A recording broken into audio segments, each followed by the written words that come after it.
Tell you the truth, I'm not even sure what's in. Oh, actually, what's in here is a beautiful little snake, but very sadly, he's also a nightmare in Australia.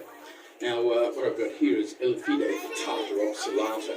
Now, its common name is the corn snake. This is not an Australian species. We find corn snakes in the US and parts of Asia as well. Now, it gets its name, corn snake, not because it eats corn. There are only vegetarian snakes. Some people think it's called a corn snake because corn farmers keep them in their sheds to eat the mice.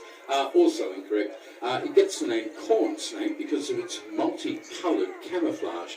It's reminiscent of ornamental or native corn.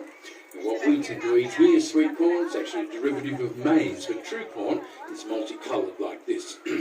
Now, unfortunately, because it's such a pretty little snake, this is a very popular down-your-trousers and hop-on-the-plane snake in the 1970s and 80s. Very popular snake to smuggle into Australia.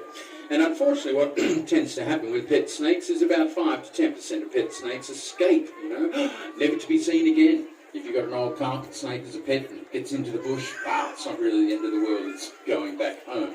When one of these escapes into the bush, it's a little bit different.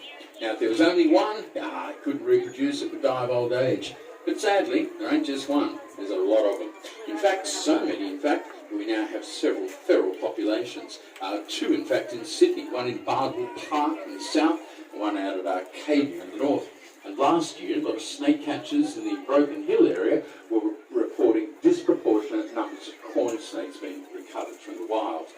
Now, the big problem with them, apart from being highly invasive, they're prolific breeders, and snakes in Australia tend to brumate during the winter time. When you're below about 18 degrees centigrade, like an alligator, the digestive enzymes in your belly don't really function very well. In fact, that's why you don't eat at all during the colder period of the year.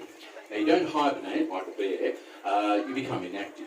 A nice warm day in the middle of June, the red-bellied black snake will come out of its hollow log and lie in the sun, but it's fundamentally not warm enough to access food.